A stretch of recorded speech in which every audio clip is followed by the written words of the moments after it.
Bonjour à tous, j'espère que vous allez bien. Alors aujourd'hui sur cette première vidéo, on a Antoine Léaumont, député de la France Insoumise, qui soutient un jeune restaurateur qui ne fait que permettre à chacun de déguster un bon aligot quelle que soit sa région. Étrange réaction islamo de ceux qui prétendent aimer la France mais ne veulent pas l'évidence parce que le produit du terroir soit accessible à tous. Alors les amis, bonne dégustation, on regarde la vidéo et on fait une petite réaction. En tant que pur français d'origine lozérienne, je suis fier de te présenter le premier aligot halal de France. Ça, c'est Louis, à seulement 26 ans, il te propose l'un des meilleurs plats français, l'aligot venu tout droit de l'Aubrac, mais en version halal. C'est une spécialité à base de pommes de terre mélangées avec du fromage. Ça a une texture élastique qui intrigue les petits comme les grands. On parle de l'aligot, j'ai passé toutes mes vacances en Aveyron, jamais vu d'aligot. Et j'en ai jamais mangé. Louis voit les choses en grand, proposant un aligot préparé comme si tu étais en plein cœur de l'Aubrac. Il ne laisse rien au hasard pour te faire découvrir le véritable goût de cette spécialité. Le tout est accompagné de saucisses provenant de la boucherie des Jumeaux, reconnue comme la meilleure boucherie halal de France. Au menu, chipolata de veau, merguez ou encore au poulet à partir de seulement 10 €. Louis donne son maximum pour t'accueillir dans les meilleures conditions. Bien qu'il dispose de peu de places assises, son aligot est également disponible à emporter. Pour nous, c'est l'une des plus belles découvertes de l'année. Une chose est sûre, c'est l'adresse à faire cet hiver.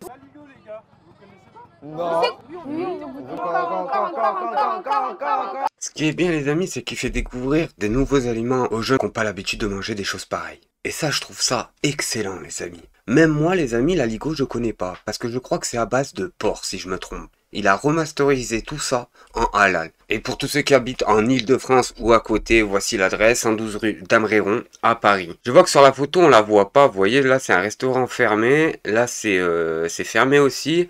Alors je pense que la photo n'a pas été restaurée, je pense qu'il doit être soit ici, soit ici. Dans tous les cas, il est juste en face de Monoprix. Vous voyez, hop, vous traversez la rue, hop, ça doit être juste en face. Bref les amis, on va passer à la vidéo numéro 2. Une affaire gravissime. De l'eau potable contaminée, les Français prennent des médicaments sans le savoir. Alors là, c'est hallucinant les amis. Et après, on s'étonne pourquoi il y a des gens qui ont des cancers, ou du diabète excessif, ou d'autres maladies sorties de nulle part. Bah voilà pourquoi. Tout simplement parce qu'on a de l'eau potable en France qui est contaminée. On va nous raconter qu'il y a 10 médicaments sur 20 qui se retrouvent à la sortie. Les amis, on regarde la vidéo et on fait une petite réaction. Bonjour, ça va? Alors c'est parlant, c'est concluant, ces analyses, ça donne Écoutez, quoi? je vais vous montrer les résultats. On obtient des choses assez intéressantes. Pour l'équipe d'Alain Franco, les résultats sont sans appel. Les résidus médicamenteux qui rentrent dans la station, en sortie, sont retrouvés. Ils ne sont pas éliminés. Par exemple, le trimétoprime, on a une quantité équivalente en entrée de station, en sortie de station. Ça veut dire qu'en fait, la station n'a pas du tout éliminé ce composé. C'est un 0,327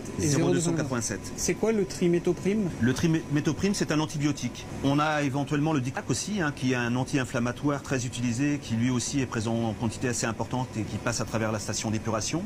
10 molécules sur 20 sont retrouvées en sortie de station d'épuration. Ça fait un peu peur, non? Ça fait beaucoup de molécules, je pensais pas qu'on en retrouverait autant. Et ça les amis, je trouve ça gravissime. Je trouve ça gravissime que sur ces médias en France, on n'en parle pas. Il y a des Français actuellement qui tombent malades à cause de ça. C'est gravissime. Et pourquoi les autorités en France ne s'en occupent pas? Ah, pour cracher sur la France insoumise, c'est les champions du monde.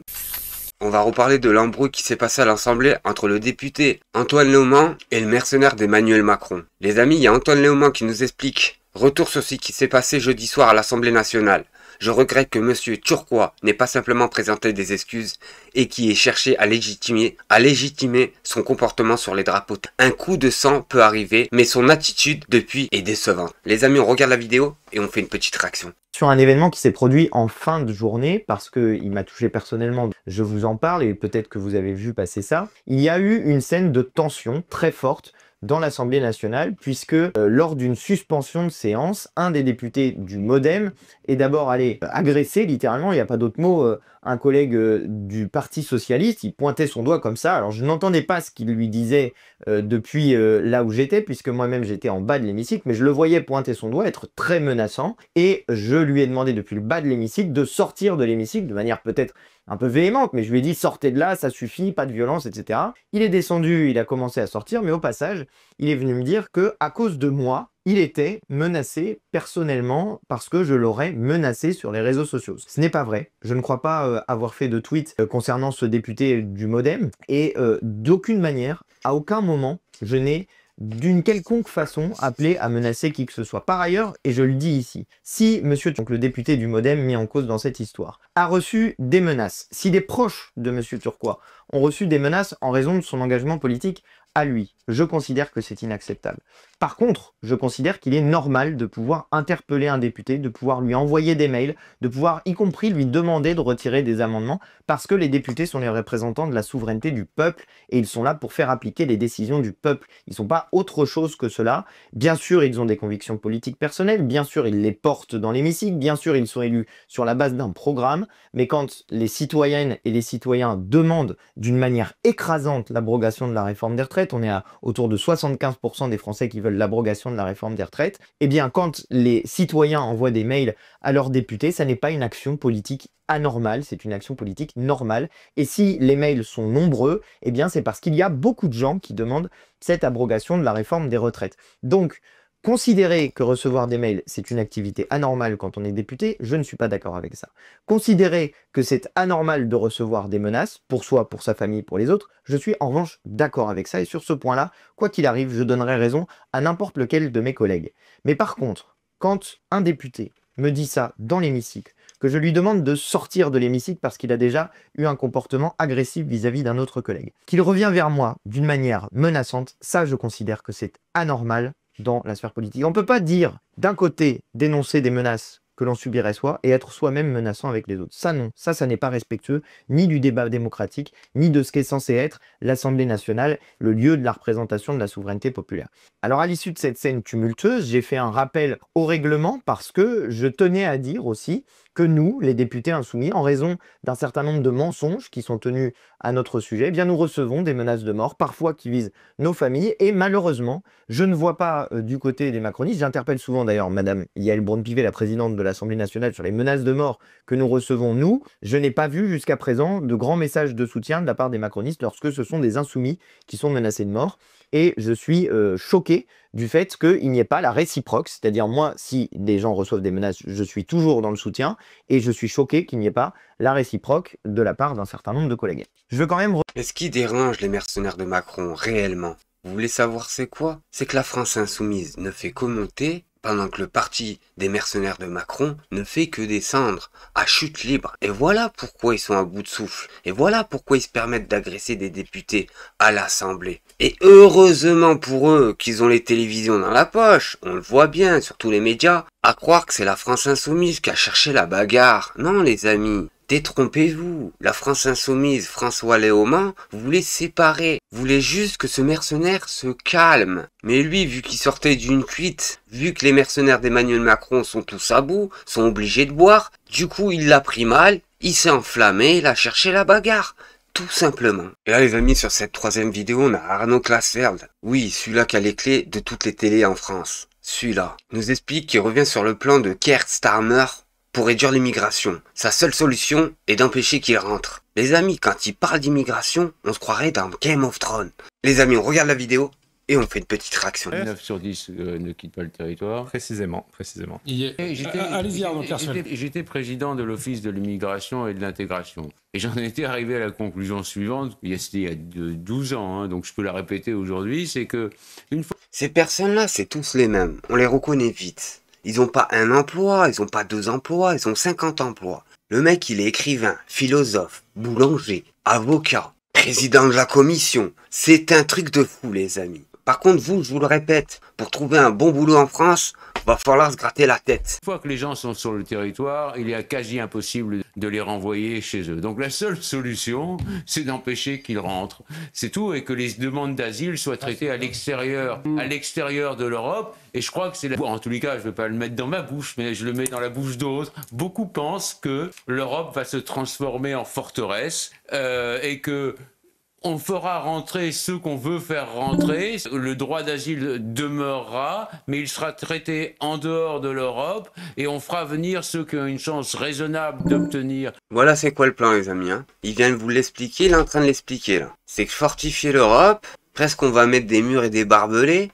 et on va filtrer tout ça. On fera le tri pas sur la terre de l'Europe, non les amis, détrompez-vous. on fera le tri chez eux, tout simplement. C'est ça qu'il nous explique. Le Templier des temps modernes. L'asile, et je crois qu'on a une obligation, j'en étais aussi arrivé à cette conclusion, on a une obligation morale de bien se comporter avec les gens qui sont sur notre territoire. C'est comme si on a un appartement, ils viennent, il faut les nourrir et tout ça, c'est tout à fait normal, bien les traiter. Mais on a... Mais on dirait qu'il parle d'un chien. C'est hallucinant. Et personne pour le bloquer. Il nous explique que c'est comme une personne qu'on a écœurée. Je suis désolé. C'est pas un animal. C'est un humain. Il faut lui donner des croquettes. Bientôt il va nous raconter. Mais c'est quoi cette histoire de fou? On n'a aucune obligation envers les gens qui ne sont pas encore sur notre territoire. Envers ces personnes, bon, la France peut aider à l'aide ou du développement, mais on n'a pas d'obligation envers eux, quoi. Sinon, on a une obligation envers la terre entière. Il y a effectivement cette notion de charité personnelle qui se vit à titre individuel, et puis la notion politique. Et mais c'est extrêmement difficile. C'est pas quelques centaines de millions d'euros qu'il va falloir dépenser. Et il faut rester unis au sein de l'Europe pour dépenser des centaines. Ça va nécessiter des centaines de milliards de dollars ou de... Voilà les amis, voilà le plan, c'est de nous faire ralasse encore une nouvelle fois. On est déjà la tête sous l'eau, et lui il nous explique qu'il va falloir sortir des centaines de millions d'euros. Et à votre avis, c'est quoi le plan pour ces personnes-là? D'euros, je veux dire, pour sécuriser les frontières, avoir un Frontex efficace et tout ça. Et on parlait... certains pensent qu'on va aller vers cette solution. Eh oui les amis, mais ça vous rappelle pas un pays ça? Des murs tout autour du pays? Qui chassent tout intrus venant chez eux? Non, ça vous rappelle pas un pays, les amis? Et là, les amis, pour finir cette réaction en beauté, on va parler de Manuel Bompard, qui explique que les votes à l'Assemblée nationale sont publics. Les débats sont filmés. Les macronistes ont eux-mêmes demandé un très grand nombre de scrutins publics. Alors pourquoi ils ont honte de devoir rendre des comptes à leur peuple? Les amis, on regarde la vidéo et on fait une petite traction. Mais pourquoi? Évidemment que je ne m'excuserai pas d'avoir simplement dit à une députée que son attitude... Ça, c'est pas vrai. Je vous ai dit précisément l'inverse tout à l'heure, donc si vous voulez... Diriez-vous qu'elle est en train de se victimiser d'une certaine manière? Certainement, oui. Et je pense surtout qu'elle a tenté de faire une forme de contre-feu par rapport à l'agression dont s'est rendu coupable, parce que là, c'est pas parole contre parole. Et là, comme d'habitude, calmez-vous les amis. Quand un député de la France Insoumise est invité sur un plateau français, on l'attend en embuscade. C'est du 4 contre 1. Mais vous allez voir que Manuel Bompard va pas se laisser amadouer aussi facilement. L'agression du député turquois, il y a des vidéos, vous pouvez les montrer si vous voulez. Donc évidemment que je n'ai jamais menacé qui que ce soit d'autre chose que de conséquences électorales. C'est une adversaire politique ou c'est une ennemie? Parce que de la manière dont vous lui parlez... Mais comment je lui ai parlé? Enfin, je sais pas, ça vous surprend tant que ça que un député, quand il prend une position, quand il vote pour quelque chose, quand il participe à une manœuvre d'obstruction, qui l'en subissent des conséquences électorales, vous trouvez ça menaçant, sincèrement, de dire ça à un député? Parce que je vous informe quand même que les votes à l'Assemblée nationale, ils sont publics, hein, sur le site de l'Assemblée nationale. Heureusement quand même que les députés, quand ils prennent des positions, ils les prennent devant les électrices et les Mais la question, Stéphane Dupont, est quand même fondée, c'est-à-dire vos adversaires. Vous avez devant vous des macronistes, des lepénistes. Est-ce que vous les considérez comme des adversaires ou comme des ennemis? Mais certainement pas comme des ennemis. Enfin, qu'est-ce que c'est que cette histoire? Je sais pas, moi, dans... Vu le climat d'hostilité qu'il y a à l'Assemblée... Et voilà les amis, ce 2 poids 2 mesures. C'est le mercenaire d'Emmanuel Macron qui agresse le député de la France Insoumise. Et ça serait aux députés de la France Insoumise de s'excuser en expliquant que c'est eux qui ramènent la haine en France. L'adversaire, on le respecte. L'ennemi, on le combat à tout prix. Mais attendez, moi je respecte bien évidemment mes adversaires à partir du moment où leur attitude est respectable. En l'occurrence... Ça n'a pas toujours été le cas quand on montre à l'effigie de Dussopt sous le pied de Thomas Porte. Je vais finir de répondre à, je vais répondre à votre deuxième question ensuite. Mais là, qu'est-ce qui s'est passé? Qu'est-ce qui a produit cette scène où je suis allé voir Madame Mouchou? C'est que Madame Mouchou a été la première présidente de séance jeudi et que pendant sa présidence, en 2 heures de débat, nous avons eu 4 suspensions de séance qu'elle a accordées,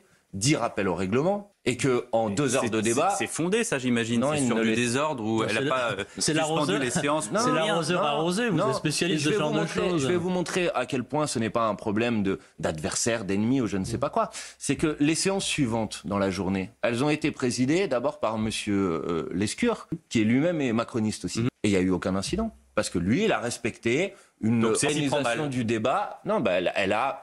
par son organisation partiale du débat, elle a participé des manœuvres d'obstruction qu'ont engagé un certain nombre de députés macronistes et le gouvernement. Et ça, si vous ne me croyez pas, je vous invite à re-regarder le débat et vous verrez la différence de présidence quand c'était Madame Mouchou au perchoir et quand c'était Monsieur Lescure au perchoir.